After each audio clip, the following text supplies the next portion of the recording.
안녕하세요. 요즘 뉴스만 켜면 비트코인 이야기가 나오죠? 1억을 넘어 1억 6천만 원까지 올랐다. 또 떨어졌다. 이런 얘기들 많이 들으셨을 겁니다. 그런데 비트코인이 정확히 뭔지 아시나요? 오늘은 비트코인에 대해 정말 쉽게 설명해 드리겠습니다. 먼저 돈의 역사부터 간단하게 살펴볼게요. 아주 옛날에는 물물 교환을 했습니다. 내가 기른 쌀 한 가마니랑 상대방이 만든 옷을 바꾸는 식이었죠. 그런데 이게 너무 불편했어요. 내가 쌀은 있는데 상대방이 쌀이 필요 없으면 거래가 안 되니까요. 게다가 쌀을 들고 시장에 가려면 무겁고 힘들었습니다. 그래서 사람들이 생각했습니다. 모두가 가치를 인정하는 뭔가가 있으면 좋겠다고요. 그렇게 등장한 게 조개 껍데기였고 나중엔 금과 은이 돈의 역할을 했습니다. 반짝반짝 예쁘고 구하기 어렵고 썩지도 않으니까 모두가 좋아했거든요. 시간이 흘러서 종이돈이 나왔습니다. 금화나 은화는 무거우니까 종이에 금액을 써서 쓰기 시작한 거죠. 훨씬 가볍고 편했습니다.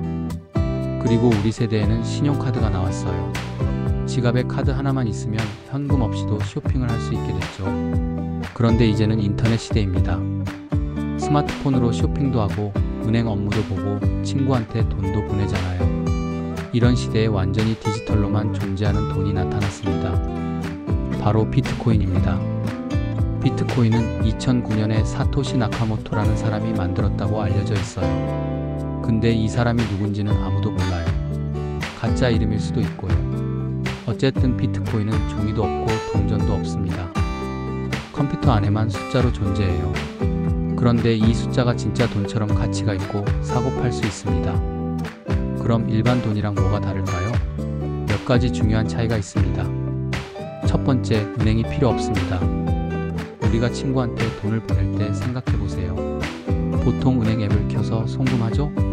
그럼 은행이 중간에서 거래를 확인하고 처리합니다.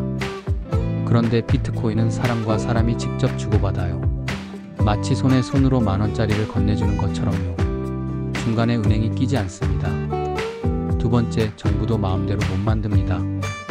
원화나 달러 같은 돈은 정부가 필요하면 더 찍어낼 수 있어요. 실제로 코로나 때 많은 나라들이 돈을 엄청 많이 찍어냈죠. 그런데 비트코인은 처음 만들어질 때부터 딱 2100만 개만 존재하도록 프로그램되어 있습니다. 절대 더 만들 수 없어요.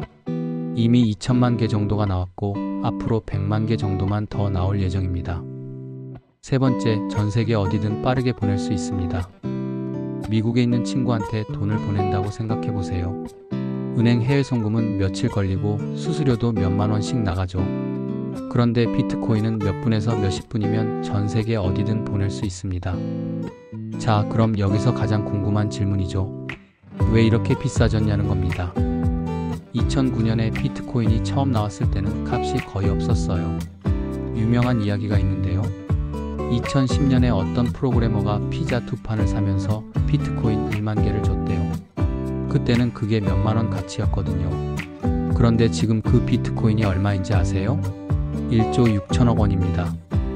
세상에서 가장 비싼 피자가 된 거죠. 2025년 10월 현재 비트코인 한 개는 대략 1억 6천만 원 정도 합니다. 정말 엄청난 금액이죠. 왜 이렇게 됐을까요? 첫 번째 이유는 희소성입니다. 아까 말했죠? 비트코인은 2100만 개밖에 없어요. 더 만들 수가 없습니다. 이건 마치 한정판 명품 가방 같은 겁니다. 샤넬에서 가방을 딱 100개만 만들겠다고 하면 가격이 엄청 오르잖아요. 비트코인도 똑같습니다. 사고 싶어 하는 사람은 전 세계적으로 늘어나는데 비트코인 개수는 정해져 있으니까 가격이 오르는 겁니다. 두 번째는 큰 기업들과 투자자들이 사기 시작했다는 겁니다. 처음엔 컴퓨터 좋아하는 젊은 사람들만 관심을 가졌어요. 그런데 2020년부터 상황이 바뀌었습니다. 테슬라 같은 대기업이 비트코인을 수천억 원어치 샀어요. 마이크로소프트, 페이팔 같은 회사들도 비트코인 결제를 받기 시작했고요. 심지어 엘살바도르라는 나라는 비트코인을 자기 나라 공식 화폐로 만들었습니다. 2025년에는 미국 정부조차 비트코인을 전략적 자산으로 보유하는 걸 검토하고 있다고 하네요. 이렇게 큰 손들이 움직이니까 가격이 오른 거죠.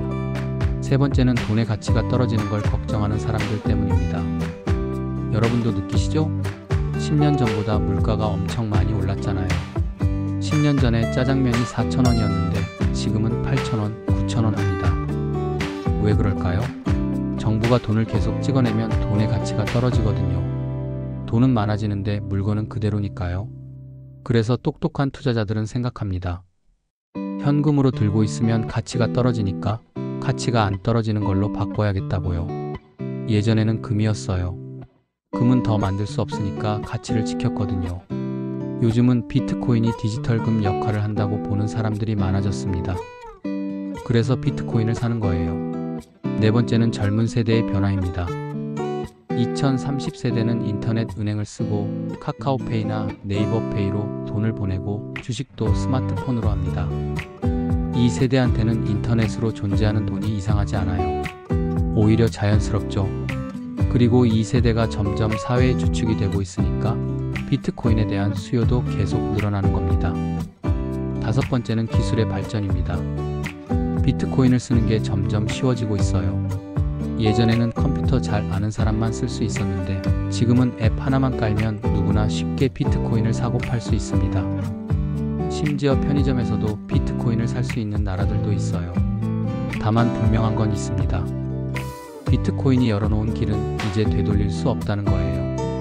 디지털 돈, 인터넷 자산이라는 개념은 이미 우리 생활에 들어왔습니다.